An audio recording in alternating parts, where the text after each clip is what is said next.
Well, this was a nice little episode of the Real Housewives of Atlanta. It was good, it held my interest, and it had, a splice of drama. Do you want to talk about it? Because I do. Let's go!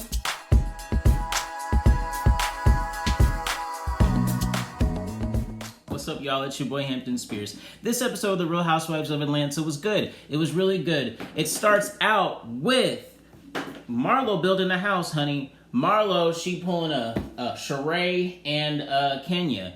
Okay, so that's the storyline that you're recycling. That is the most ultimate recycled storyline ever. A house, okay. But apparently it's in Decatur, which I don't live in Atlanta, but all I know is that Decatur apparently is the hood, okay? And they were like, aren't you a Buckhead girl?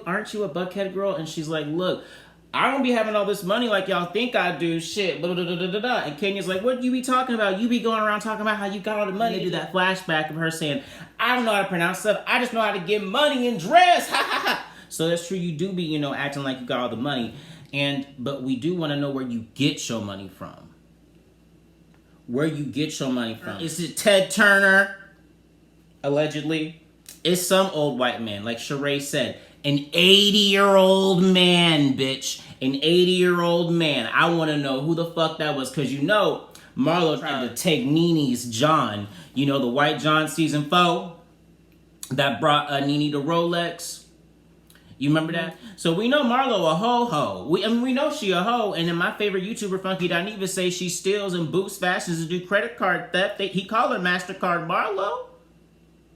I mean, shit. You look, unscrupulous ways, honey. Unscrupulous ways. I ain't mad at you because you turned it around and you're going legit, but honey, you ain't innocent, boo-boo. You ain't innocent. But okay, honey, good luck on your house. Good luck on your recycled storyline. Okay, so what else? Oh my gosh. Ralph, Drew, and the marriage counselor. First off, let me say, that marriage counselor is biased as fuck. Did Ralph pick that marriage counselor out? Is he the one writing the check? Because goddamn, that marriage counselor is all up in Ralph's ass, child. That marriage counselor is in between Ralph's legs and in his butt. Okay? He is sniffing up his ass, child. He is saying all the right things to Ralph, giving all the advice, music to his ears, honey. You are giving him eargasms. And poor little old Drew just looking like this. Looking stupid. Why you got your man getting you on camera with that whack-ass quack doctor that's totally in his pocket, making you look like Boo-Boo the Fool? Drew, I hope they paying you a lot of money, honey, because I think this marriage is going to go... Honestly. And I hope you stay on this show because, look, I really do. Because this ain't looking too good, honey. This ain't looking too good. I mean, we know that your man like to creep. I mean, we know with the females, but shit, we don't even know if it's the males, too. So he just fucking idiot everything. Shit, is it like Dennis with the animals, too? Allegedly, that's a joke. Allegedly. But no, like, girl. Apparently, they're gonna have to respect each other for 30 days or they have to do everything they want. Look, I don't know. Kandi and Todd. So, they're gonna go to New York because Kandi's play or whatever to see that. And also, Todd has a apartment that I guess he bought when he was with his ex-girlfriend and they obviously broke up, but he has the... apartment now in Jersey. He wants to kind of renovate it up so it can kind of be their place. But Kandi's like, no, this is with your ex. I don't want to be here. This is not the shit. I'd rather be in a hotel, honey, and I can tear up they shit and they just clean it up. I don't have to worry about it. And, like, honestly, like, Todd is really trying to prove himself as a man. He always gets accused of, living off Kandi's money, all that shit. So he's trying to say, this is what I accumulated on my own before Kandi. This is something that I did. Like Oprah said, a man always needs his own, no matter how successful the woman is. Like Stedman.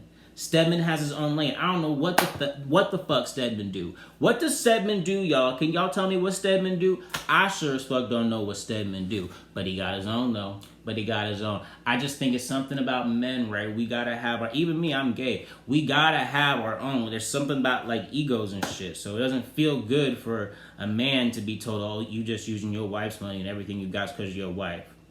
That's whack as fuck. And you have that whack-ass, evil-ass Mama Joyce spreading all that town everywhere.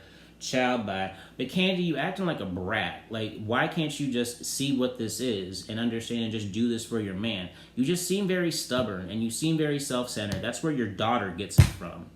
I see Riley all up in you. All up in you. But no, seriously, Kandi, because your ways, like, Kenya made a good point. You've been famous, like, the majority of your life. So you're kind of used to getting what you want all the time and everybody kind of like bowing down and coalescing to your demands. But you're not really used to, you know, being a normal person. So maybe you should listen to your husband, ho. Anyway, so they invite everyone to New York. They pull up to the houses with scrippas, half-naked women with her pasties on her nipples and shit. I thought it was extra. Apparently Kenya and Shereé and other people thought it was extra. It really is extra. Kandi, you were always about that sex shit, and it's honestly cringe, and it'd be different if you like said it in like an entertaining way in your stories. The way you talk about sex is awkward as fuck, and it makes me cringe. Like, I'm like, girl, please try to get TLC back together with Lil Mama and replace Left Eye. Try to get Destiny's Child together, and do a Say My Name Part 2 and a No Scrubs Part 2. Stop trying to do the sex thing. I'm tired of hearing about it, Kandi. Like, you're just annoying with it. The dungeons, the sex, the blah, blah, blah, blah, blah. You're whack, Kandi. You're whack. I'm sorry, you're boring. I've been wanting you to leave. The whole fans have been wanting you to leave since fucking season 3. They've been wanting you to leave since season 3. Like, girl, whose dick you sucking at Bravo? Or whose cat you eating, whose box you licking. What did NeNe say? You was licking bottoms to stay on top? Well, she said that to Eva. But let me say this, y'all. That was crazy. But they do that. People think it's extra. Yada, yada, yada. They go to New York in the morning, and they pick everybody up in the RV, whatever. They go to the airport. They get there. They go to the apartment. They see... yada, yada, yada, yada. Then it doesn't really kick off. And nothing happens until the dinner, the final dinner. And Drew and Ralph are going at it in front of the people. All in front of the cast. The messy-ass cast is just going to take this information and use it against y'all at the reunion. Ooh, ooh. Basically, Ralph, you are a gaslighter. You know, yeah. You're just, you a liar. You a cheat. But you fine, though. You fine, though. I'd fuck you. Honestly, Ralph, if you came up to me right now and said, hey, Hampton, you want to fuck, but I married, I'd be like, I don't care, let's do it.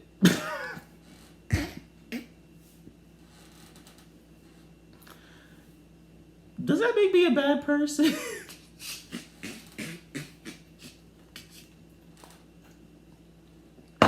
I'm sorry, he's fine, okay? He is fine as fuck, okay? Okay? Anyway, and basically Shereé pulls out her phone, talks about, you know, Anthony basically saying that you're gay, and Ralph's like, what? And then basically that's how the episode ends. And so now we're going to see what's going to happen with that. I'm curious to see Ralph's reaction. I was really surprised to see that Anthony was still at the house in the beginning of the episode working for them.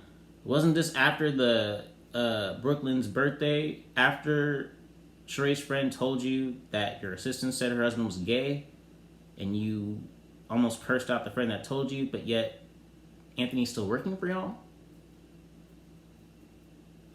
Somebody please make it make sense.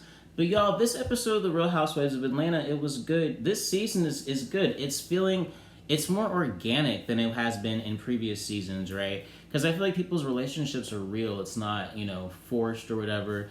Even with the new girl, Sonia, I think that she actually knows people, like in real life, somebody from the show organically. So I'm liking her. She's not really feeling Drew. She's like, Drew's acting like a crazy hoe.